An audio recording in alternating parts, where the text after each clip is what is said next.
एक घर में जुड़वा बच्चों का जन्म हुआ। पहला लड़का, दूसरी लड़की। लड़की का नाम नीति और लड़के का नाम गगन। दोनों ही अपने बाबूजी यानी कि अपने दादा के लाडले थे। उनको चलना सिखाना, घूमना सब कुछ बाबूजी ने सिखाया। इनके घर में लड़का या लड़की में कोई भेदभाव नहीं था, पर ये सिर्फ दिखावे के लिए।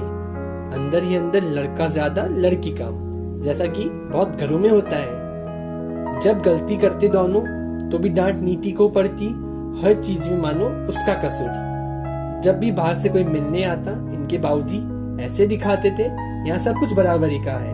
वो कहते हैं ना, दिखाने के दांत अलग, खाने के अलग। इनके पापा दूसरे शहर में कमाते और ये अपने दादा और अपनी माँ के साथ यहाँ रहते थे। वक्त बीतता गया, दोनों कॉलेज में आ गए। नीति कॉलेज के साथ स्कूल में पढ़ाती थी और गगन एक लड़की के चक्कर में फंस गया।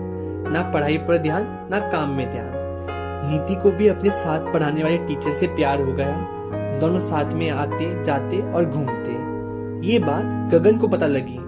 उसने नीति पर खूब चिल्लाया, खूब सुनाया। नीति भी एक निडर लड़की, वो भी चिल्लाकर बोल दी, क्या मुझे नहीं पता कि तेरा किस लड़की के साथ चल रहा है? इस चीज को सुनकर गगन के पैरों तले जमीन खिसक गई और वो डर गया।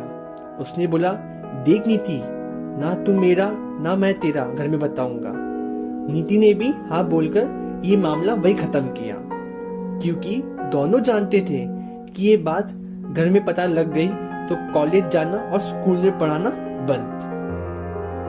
पर कुछ दिनों से ये बात नीति को खाए जा रही थी और उसने एक रात अपनी माँ को सब बता दिया। माँ ने गुस्सा किया और खूब डांटा। बाबूजी ने दोनों की बात सुन ली, पर आधी। उन्होंने सिर्फ नीति वाली सुनी, गगन वाली नहीं। वो कहते हैं ना, आधा ज्ञान विष समान। बाबूजी ने सबको बरामदे में बुलाया और नीति को एक चटाक चटा लगाया। नीति बोली, आप मेरी पूरी बात सुनो बाबूजी। बाबूजी गुस्से में बोले, अब क्या सुनना बाकी रह गया है नीति? और उसकी माँ से कह दिया, बहू, इसका कल से स्कूल और कॉलेज जाना बंद, पढ़ाना बंद और घर से ही बाहर जाना बंद। ये कहकर चल दिए। गगन रोज जाता और आता।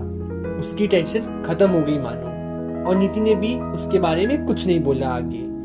महीने बीत गए। नीति की दोस्त घर आई और बोली, क्या हुआ? और नीति ने सब बताया। दोस्त ने कहा, देखो प्रीत बहुत याद कर रहे हैं, मिलने चल। पर वो बोली, मेरा घर से बाहर जाना बंद है। पर दोस्त ने थोड़ा समय की इजाजत मांगी और लेकर गई। प्रीत से मिलकर नीति में हिम्मत आ गई और उसने बोला, हम भाग चलते हैं और शादी कर लेते हैं।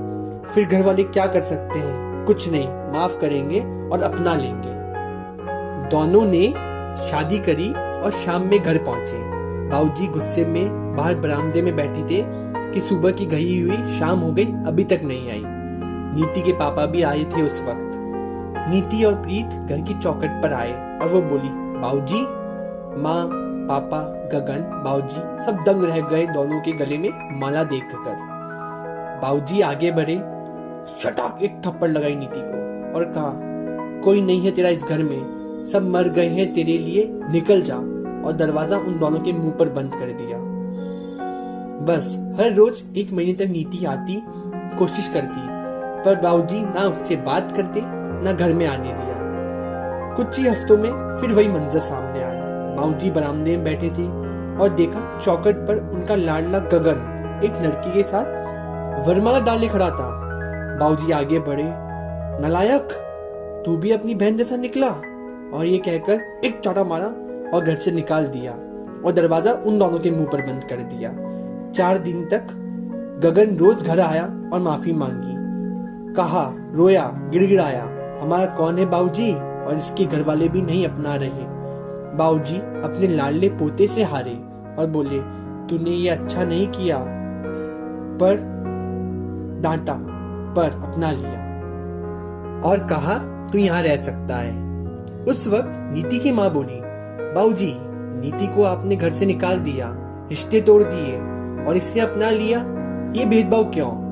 बाबूजी बोले, बहू, ये वंश है घर का और इस बारे में आगे कोई बात नहीं, कहकर चल दिए। 2 दिन बीत गए। नीति को ये खबर लगी, वो फिर घर आई।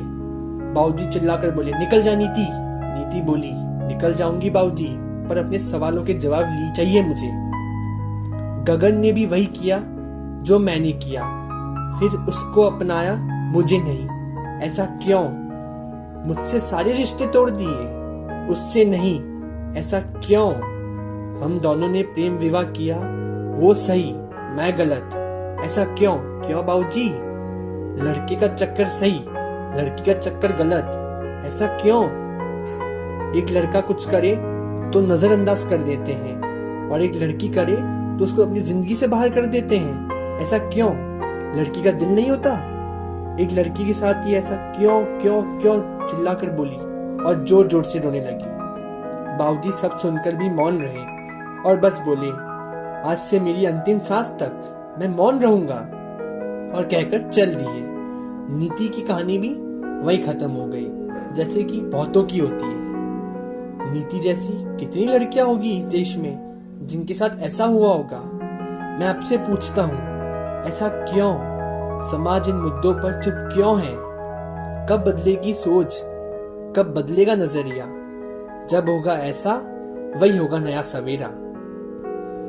आप सब अपने सुझाव, अपने विचार, अपनी सोच इस विषय पर कमेंट करके बताएं। धन्यवाद।